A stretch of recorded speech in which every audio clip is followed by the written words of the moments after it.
This is Stacy McKibben with the Master Communicator podcast, where CEOs, senior leaders, and C-suite executives share their advice. It's 6 questions in 9 minutes because the best leaders know how to share their ideas concisely and quickly.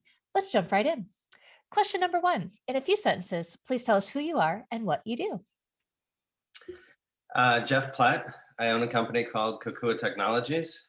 Been in business for 32 years, and we're an outsourced MSP. We're a little bit different than most MSPs. We do hourly work, we do project work, we work with companies that have internal IT people, and we also do the everything. So it's whatever anybody needs. That's who we are. That's amazing. And the last time we talked, were telling me all about this motley crew that you had assembled, and that they are the people that really make the magic happen. And I think you were alluding to that's really what makes your MSP so different, right? It is. The guys that work with me, I'm absolutely blessed to have the crew that we do. And we jokingly say that they've all come from the land of misfits. So they all are very intelligent in their own way, but they're all a little bit quirky.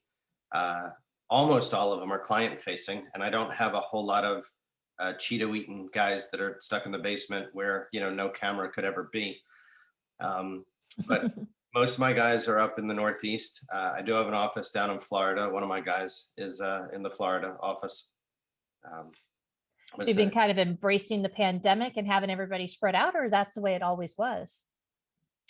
That's the way it always was. The guy in Florida was actually up here in the Northeast for a while, and he wanted to be closer to his family who was in Florida, but he loved the company, he didn't want to leave. So I said, well, let's open a Florida office. And that's how that happened. So that's amazing. Yeah, it's the ability to be very flexible, which has kept me in business for all these years. So that flexibility requires a bit more attention to detail, I would think, to be able to ebb and flow, and be agile that way. What have been some of your greatest challenges in making a system like that work really effectively for you? When you bring together a group of guys that are all incredibly intelligent in their own way, one of the ways to make them the best version of them that they can be is to release all of the shackles.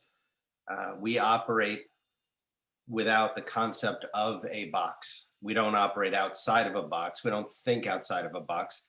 The box doesn't exist.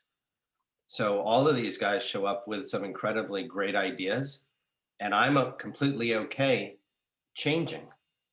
So it's never been, this is the only way to do things. This is the way I've done it for years. This is the way you do it.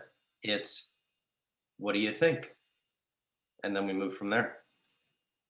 How do you keep yourself so open to being flexible that way? I mean, I hear you say that you don't operate from within the box and you're willing to be open to changing. But, my experience, especially with leaders, is once you figure out a system that works, you want to replicate it and keep it going again and again.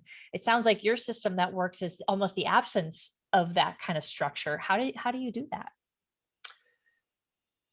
It's a round table.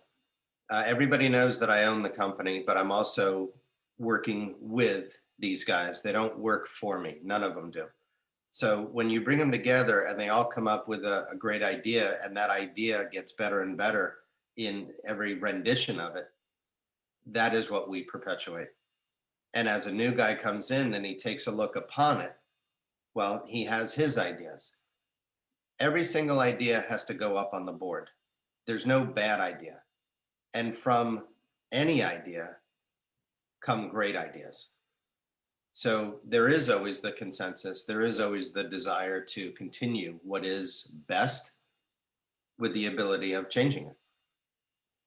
How do you find people that are that open and flexible? I would think even in kind of the MSP world, you're going to find a lot of technicians, engineers, people who have kind of, there's a right and a wrong way. There's black and there's white. It sounds like you're operating a lot of gray. How do you find folks that are willing to do that with you? I almost want to tell you that I sit in a dark room and I call upon the universe.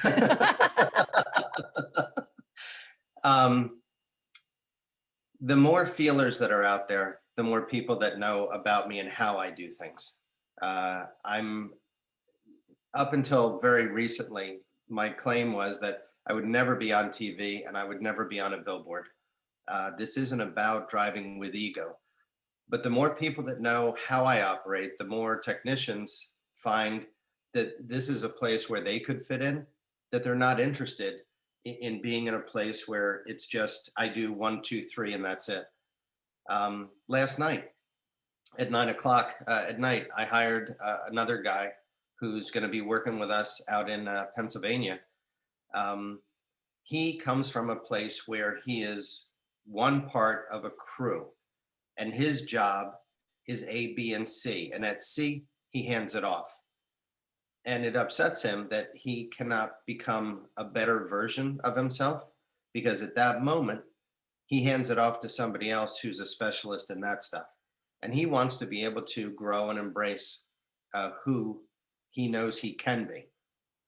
So he left the other company and he's coming here with, open arms of he can do whatever he wants and grow and become better. There are no limits in my company.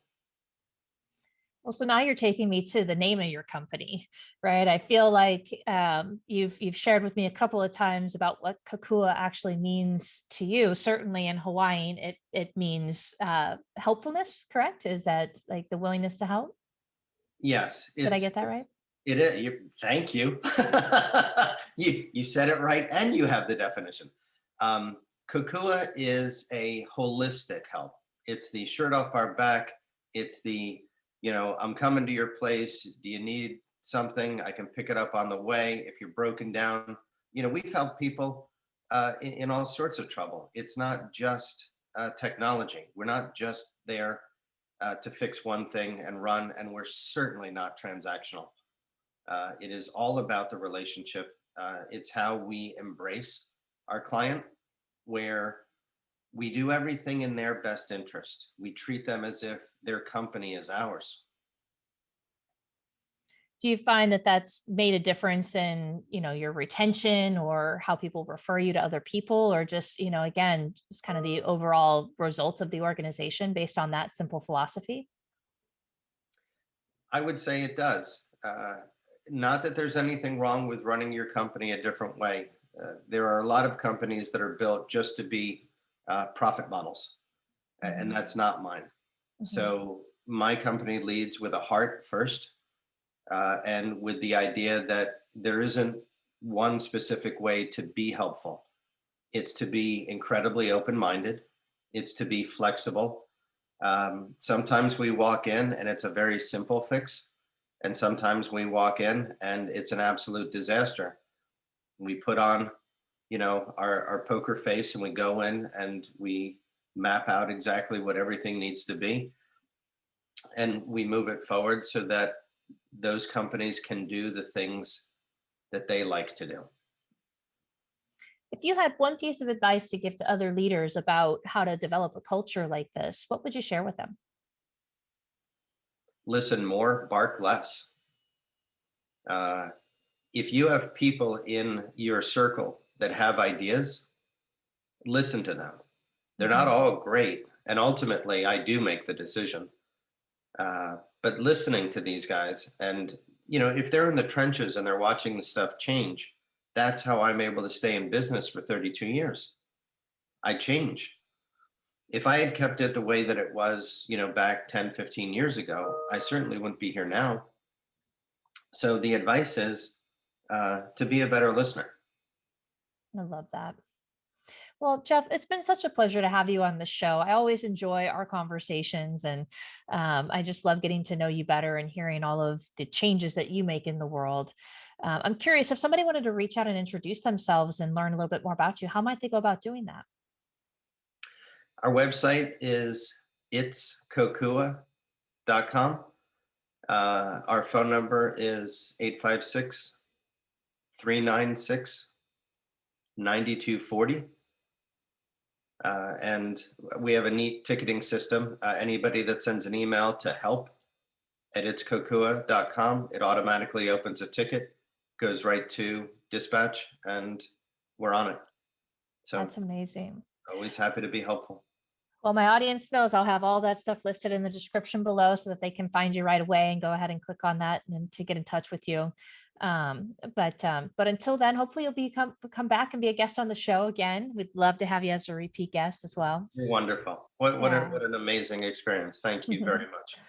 Well, this is Stacy McKibben with the Master Communicator Podcast. For more ideas and insights, please do go check us out at www.concilioteam.com. And we look forward to seeing you again next time. Take care.